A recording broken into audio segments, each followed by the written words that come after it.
우리 오늘 말씀 함께 보겠습니다. 사도행전 8장 26절에서 40절입니다. 자, 오늘도 보면 누가 갑자기 예수를 믿고 침례를 받나요? 에디오피아 내시입니다. 에디오피아 내시가 갑자기 누구에게 빌립을 통해서 복음을 듣게 됩니다. 자, 그런데 일단 첫 번째, 사마리아 안에서 벌어진 건가요? 아니면 외부에서 벌어진 건가요? 외부에서 벌어졌습니다. 자, 그러면 빌립이 의도했던 것은 전혀 아니었어요. 오늘 주목해야 하고 주목하기를 원하고 누가가 지금 아주 작정하고 기술한 부분이 있는데 26절에 밑줄을 하나 넣으시죠. 주의 사자가 빌립에게 말하여 이르되.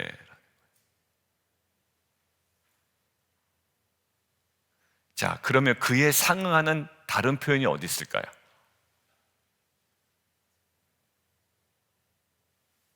오늘 누가가 의도적으로 이렇게 합니다. 그럼 따라가야죠. 누가의 의도대로. 주의 사자가 빌립에게 말하여 이르되 라는 표현이 있고, 어디 또 비슷하게 상응하는 표현이 있나요? 29절에 있죠. 성령이 빌립더러 이르되. 그러니까 누가를 통해서 뭐를 정확히 알려주냐? 이게 빌립이 의도한 바다? 아니다. 아니다. 누가? 성령이 주도하셨다라는 거예요. 어디로 가라고 그럽니까? 일어나라. 26절. 남쪽으로 향하여 예루살렘에서 가사로 내려가는 길까지 가라. 근데 그 길은 뭐래요? 광야래요. 자, 지금 사마리아에 있습니다. 그리고 사마리아에서 사역들이 잘 진행이 되고 있습니다. 그러면 오히려 거기에 털을 내리고 거기에 기반을 닦아 거기에서 더 왕성한 사역을 펼치는 것이 일반적인 생각일 겁니다. 비엔나에 정착을 했더니 빛과 소금 교회가 조금씩 성도가 늘어나네요. 그리고 조금씩 믿는 자의 숫자가 늘어납니다. 그럼 당연히 이 비엔나에서 저희가 털을 내리고 뿌리를 박아 여기서 뭔가 사역을 더 하는 것이 낫죠. 자, 그런데 갑자기 성령이 어디로요? 빌립에게 말하여 이르되 광야로 가래요. 광야. 여러분들 참 요거는 이해가 좀 어려울 겁니다. 지나고 나서 보니까 은혜였다라고 하지만 저와 여러분에게 하나님께서 그 예루살렘 교회의 지원도 받고 지금 많은 열매가 있는 사마리아를 떠나 광야로 가라고 성령께서 말씀하셨을 때 과연 누가 이것들을 하고 갈 수가 있겠냐고요. 그런데 지금 빌립이요 27절 뭐라고 되어 있나요? 일어나 가서 봤다. 그냥 왜 가야 됩니까? 무슨 일이 있습니까? 를 묻지 아니하고요. 일어나 가서 봅니다. 자, 지금 에디오피아 내시라는 정말 우리가 상상하지 못한 그 인물이 지금 침례받고 변화되고 어떻게 보면 복음을 받아들였잖아요. 이 일의 결정적인 첫 번째 우리가 주목해야 되는 것은 뭐냐면 성령의 주권과 인간의 순종이었다라는 거예요. 그 두 개 중에 하나라도 빠지면 안 됩니다. 지 마음대로 가서도 안 되고요. 혹 성령의 인도함이 있음에도 불구하고 인간이 완강하게 거부하면 사실 이것도 굉장히 어렵습니다. 물론 다른 사람을 통해서 에디오피아 내시를 구원하실 수 있죠. 그러나 내가 그 장면을 보지는 못한단 말이에요. 여러분들 오늘 어떻게 보면 남쪽 방향으로 가사로 갈 것을 명하셨는데 그곳은 광야입니다. 인간의 생각으로는 이해할 수도 없고 합리적이지도 않은 지심에는 매우 분명합니다. 근데 빌립은 순종하죠. 그리고 하나님께서 예비하신 한 영혼을 만납니다. 하나님의 역사 가운데 우리가 민감해야 되는 것, 저는 첫 번째는 성령의 인도하심이라고 저는 생각이 됩니다. 늘 말씀을 묵상할 때 궁금해하고 기도할 때 항상 하나님께 묻고 그리고 인도하심에 따라 우리가 두 번째, 순종할 수 있는 공동체와 성도가 되기를 원합니다. 여러분들 제가 어느 영상을 봤죠? 어느 분이 그 생명의 삶, 그 온누리 교회에서 나오는 그 CGN TV에서 나오는 본문이네. 그 김소리 목사님이 이야기하는데 한 장로님이 이제 그 온누리 교회가 아니라 지금 새로 부임하신 교회인 것 같아요. 그 교회에서 이제 장로 직분을 받아야 되는데 장로 직분을 받기 위해서는 그 교회의 원칙은 한 명 이상을 전도해야 된대요. 한 명 이상을.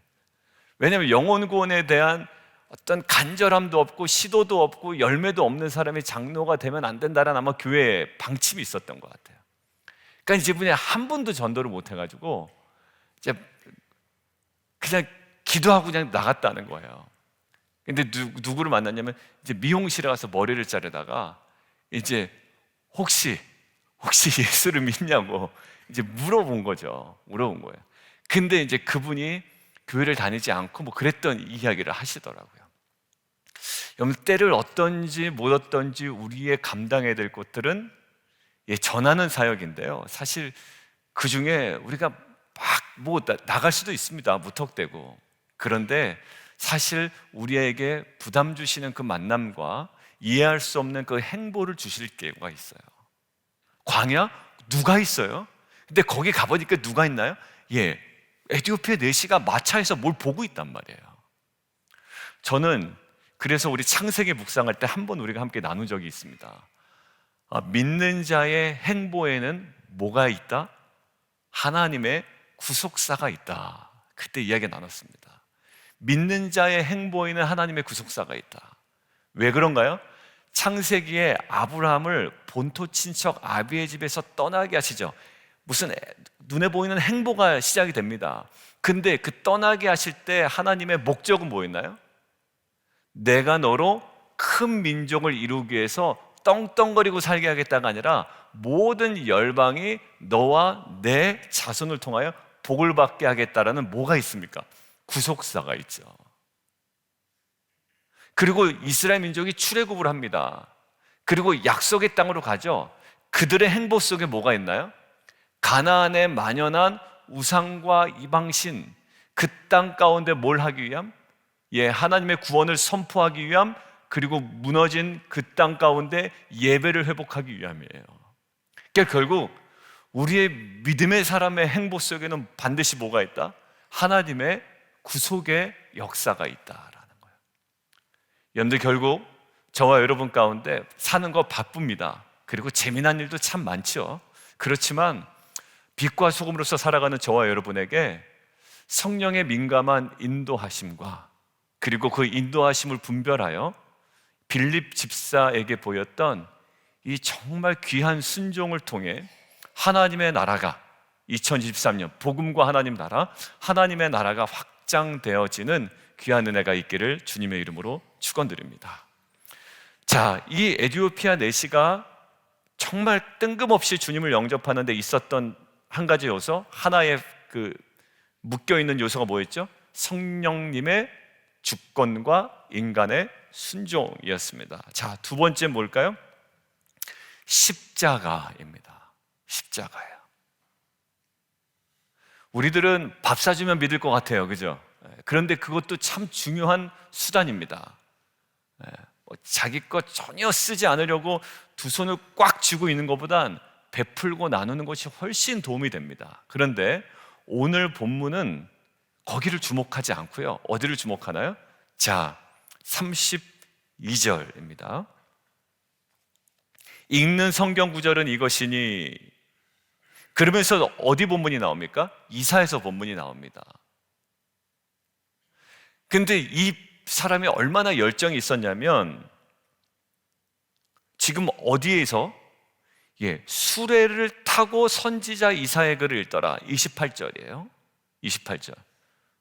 수레에서 내려도 아니고 수레에서 탔습니다. 잠시 쉬는 것인지 아니면 조금씩 이동하는 것인지는 모르겠지만 학자들이 뭐라고 얘기하냐면 그 좀 덜컹거리고 그 당시 도로 사정도 좋지 않을 텐데 그 위에서 성경을 본다? 근데 여러분들, 우리의 고정관념을 깨야 되는 게 우리는 그냥 성경책이 있잖아요. 지금은 이렇게 타블렛을 갖고 다닙니다. 그런데 이런 성경에는 그때는 어떤 성경? 두루마리 성경이란 말이에요. 그러니까 이 사람은 어떻게 보면 당시에 유력한 사람이었던 거예요. 왜냐하면 재정을 맡았으니까. 이거를 개인이 소유하고 있었던 겁니다. 이사야 이 사본을. 그러니까 이것들을 개인이 가지고 어디에 이동하러 가는 중에 이걸 들고 간 거예요. 그죠? 그러니까 이 정도로 뭐에 대한, 말씀에 대한 갈급함이 있었다. 근데 말씀에 대한 갈급함이 있고 사모함이 있고 열정이 있지만 해결되지 않은 부분이 있는 겁니다. 어디에서? 이사야에서 이 말씀이 도무지 이게 이사야 자기를 얘기하는 건지 아니면 다른 사람이 이렇게 고난을 받는다라는 건지 누구를 도대체 이야기하는 건지 도무지 모르는 겁니다. 근데 이 에티오피아 내시가 완전히 이 복음을 받아들일 때 핵심적인 것들이 어디 있냐면, 자, 함께 보실까요? 35절.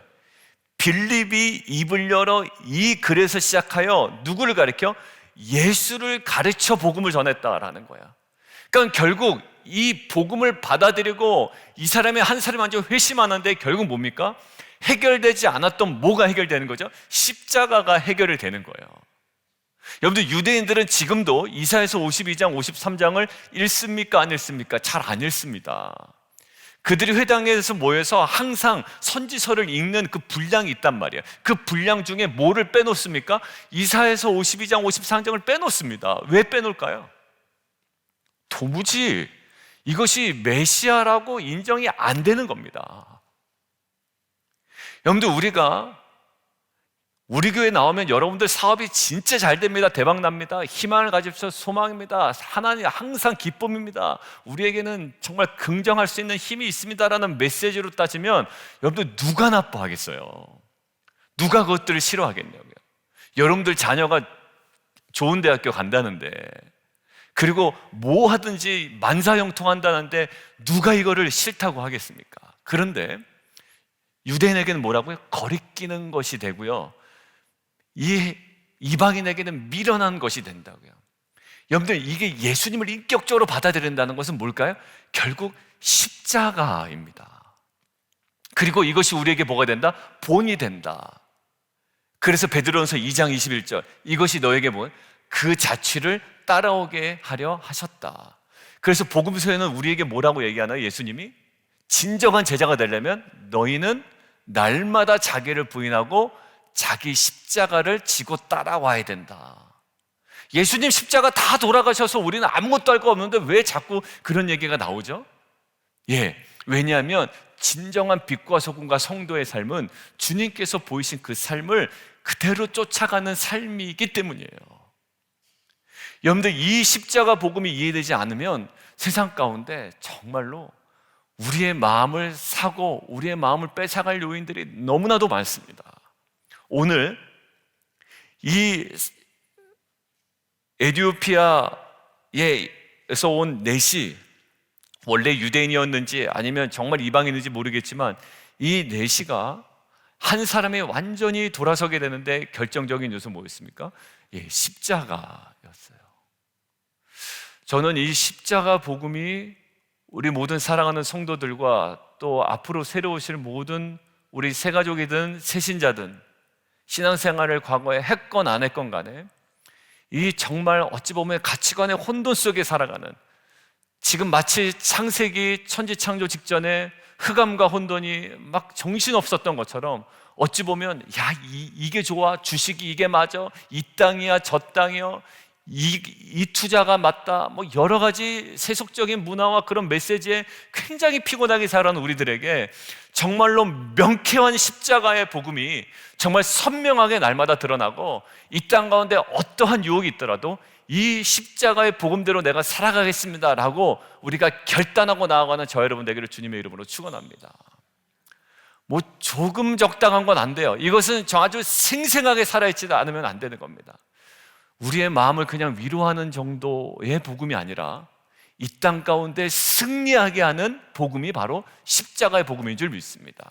그냥 내 마음 편한 게 신앙의 전부가 아니라고요? 내가 불편해도, 그랬잖아요.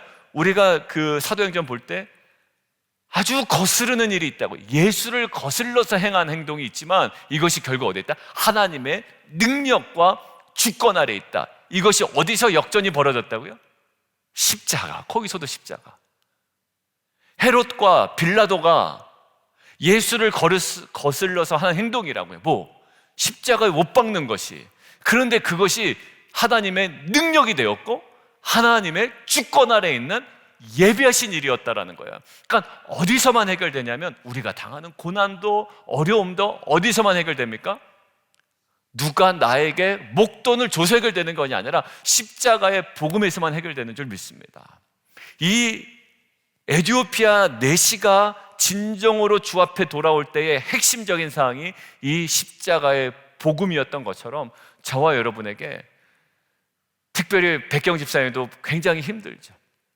그때마다 중간중간에 나눠주신 집사님의 나눔이 정말 다른 것 아니었어요. 그냥 이 복음 안에 약속의 말씀 붙들고 또 기도하며 간구하며 또 그렇게 한 걸음 한 걸음 나아갑니다.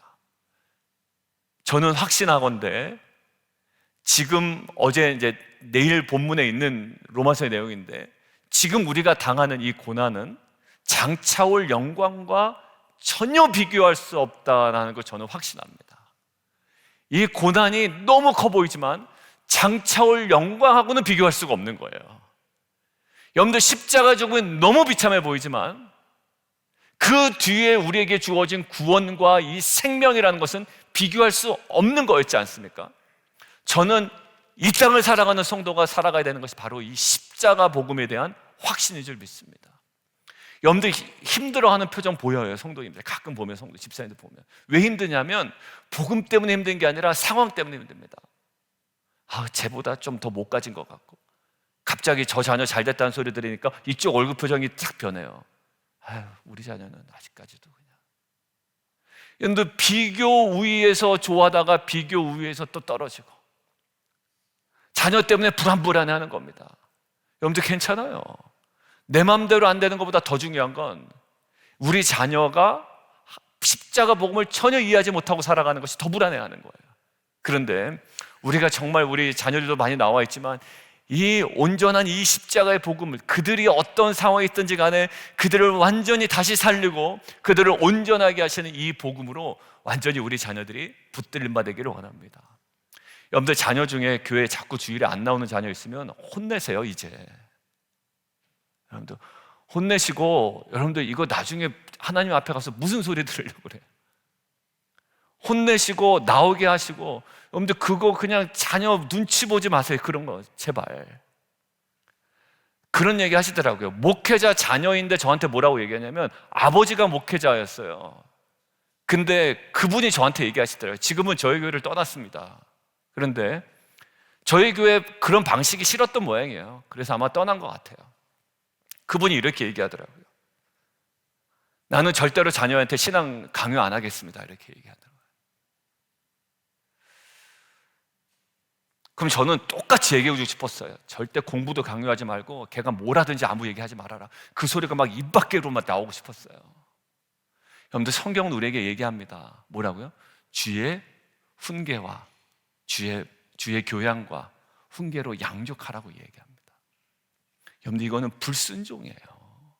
불순종이에요. 십자가 복음이 너에게 정말 살아있는 복음이라면 우리 자녀에게 담대히 전할 수 있어야 됩니다.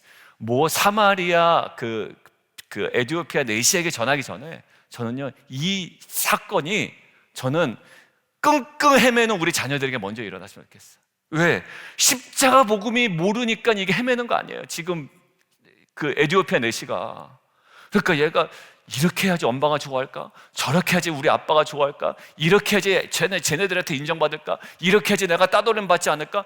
십자가 복음과는 상관없는 생각 때문에 아이들이 지금 피곤해하고 있다고요.